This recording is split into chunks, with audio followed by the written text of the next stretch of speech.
दोस्तों, भारत संचार निगम यानी बीएसएनएल का नाम तो आप सभी ने सुना ही होगा।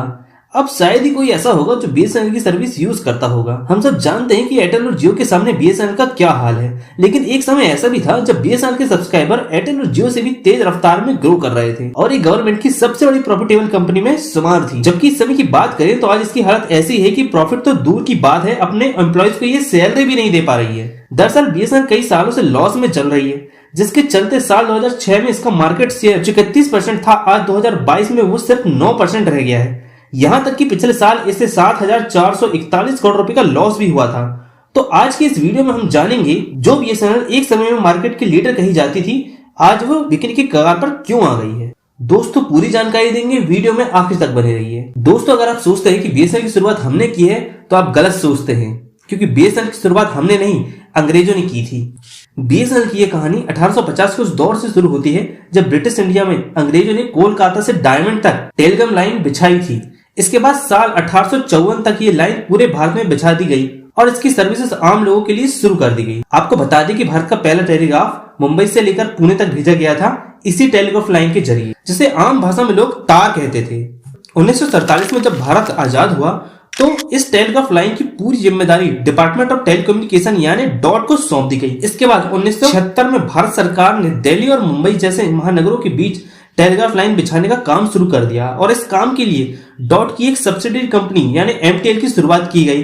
दोस्तों, यहां मैं बता दूं कि एमटीएनएल का काम सिर्फ टेलीकॉम लाइन को महानगरों से जोड़ना था और इसीलिए इसका नाम महानगर टेलीफोन निगम लिमिटेड यानी एमटीएनएल रखा गया। 1991 में सरकार ने एक और नई कंपनी वीएसएनएल यानी विदेश संचार निगम लिमिटेड की शुरुआत कर दी, जिसका काम इंटरनेशनल लाइन के जरिए भारत को दुनिया से जोड़ना था। यहाँ आपको बता दें कि वीएसएनएल कंपनी, जिसे हम टाटा कम्युनिकेशन लिमिटेड के नाम से जानते हैं, इस तरह 1991 में डॉट से अलग होकर एमटीएनएल और बीएसएनएल राष्ट्रीय और अंतर्राष्ट्रीय लेवल पर काम करने लगी।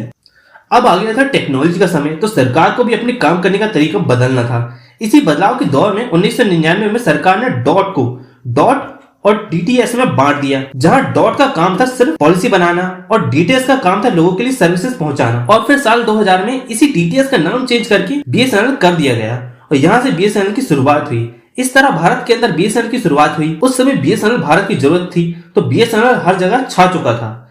यहां तक कि साल 2000 में बीएसएनएल के सेलुलर यूजर्स की संख्या 2.8 करोड़ को पार कर चुकी थी और बीएसएनएल ने अपनी 2G सर्विसेज 2002 में ही देना शुरू कर दी थी। आपको जान के हैरानी होगी कि साल 2004 में बीएसएनएल एयरटेल के बाद भारत की दूसरी सबसे बड़ी सेलुलर कंपनी थी। साल 2005 में बीएसएनएल ने एयरटेल से भी ज्यादा नए सब्सक्राइबर अपने साथ जोड़ लिए थे और 2005 तक सब कुछ ठीक चल रहा था। लेकिन 2005 के बाद कुछ ऐसा स्कैम हुआ जिसने बीएसएनएल को बर्बादी की राह पर पहुंचा दिया।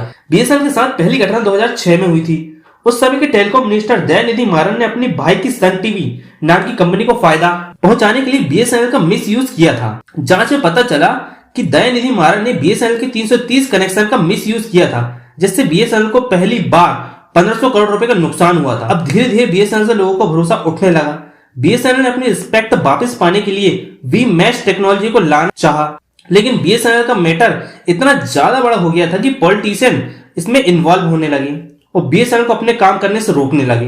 अब बीएसएनएल वी मैश टेक्नोलॉजी से मजबूत कनेक्शन बनाना चाहता था, पर यह मौका एयरटेल को मिल गया और पहली बार बीएसएनएल पीछे रह गया। उसी समय जब बीएसएनएल ने गवर्नमेंट से कहा कि वो चाइना से कुछ मशीनें मंगवाना चाहता है, जिससे उनका नेटवर्क और ज्यादा मजबूत होगा और नेक्स्ट लेवल में पहुंच जाएगा, पर सरकार ने अपनी पॉलिसी का बहाना करते हुए उन्हें अलाउ ही नहीं किया।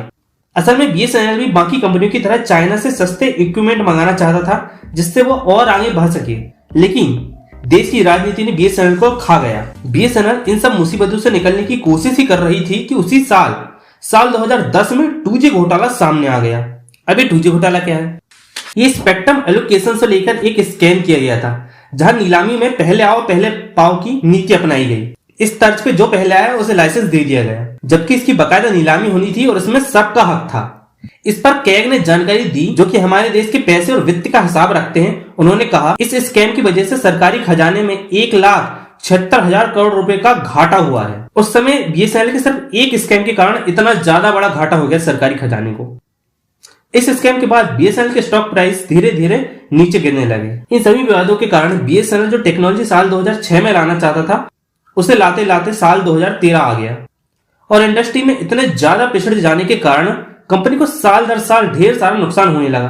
बीएसएनएल के लॉसेस में अगर नजर डालें तो साल 2016 से 2017 के बीच कंपनी को 4,784 करोड़ रुपए का नुकसान हुआ और साल 2018-19 में इसे 14,904 करोड़ रुपए का नुकसान हुआ और साल 19-20 में इसे 15,499 करोड़ रुपए का नुकसान हुआ था।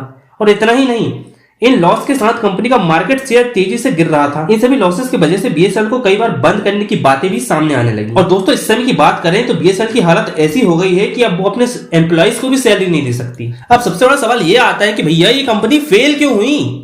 तो इसके कुछ रीजन है। रीजन नंबर 1, बीएसएनएल का फेल होने का सबसे बड़ा कारण यह था कि कंपनी समझ ही नहीं पा रही फ्यूचर वायरलेस कनेक्शन का होने वाला था।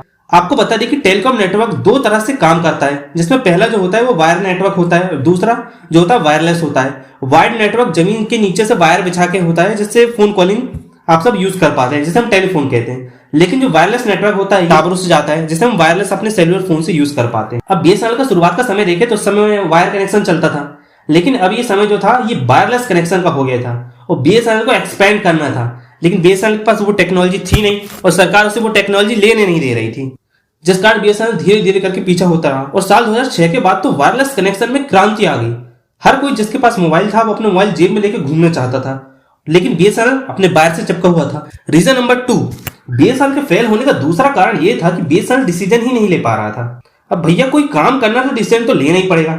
अब गवर्नमेंट से जुड़े होने के कारण गवर्नमेंट ऐसे डिसीजन लेने नहीं देती थी, और अगर कोई डिसीजन नहीं ले लेता था तो पहले टेलीकॉम मिनिस्टर से पूछना पड़ता था, उसके बाद गृह मंत्री से पूछना पड़ता था, उसके बाद प्राइम मिनिस्टर से पूछना पड़ता था।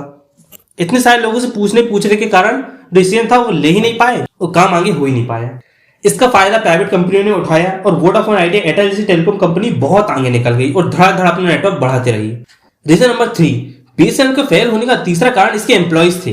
बीएसएनएल के जो एम्प्लॉइज थे ये डॉट से अलग होकर बने हुए थे, तो इसमें कुछ ऐसे एम्प्लॉइज भी आ गए थे, वो कहा जाए तो बहुत ज्यादा ऐसे एम्प्लॉइज आ गए थे जो नॉन टेक्निकल क्षेत्र से आते थे, यानी जिन्हें टेक्नोलॉजी की कुछ जानकारी थी ही नहीं।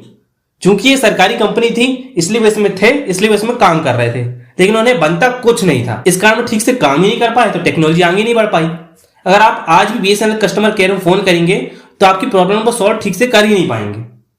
जबकि आप अदर किसी भी कंपनी में अगर फोन कर देते कस्टमर केयर में तो वो 10 मिनट के अंदर या कुछ ही समय के अंदर आपकी प्रॉब्लम वो है सॉल्व कर देते हैं। बस यही फर्क रह गया प्राइवेट कंपनियों में और सरकारी कंपनी में, और बीएसएनएल बर्बाद हो गया। अगर आपको हमारा वीडियो अच्छा लगा है तो हमारे चैनल को सब्सक्राइब कीजिए। धन्यवाद।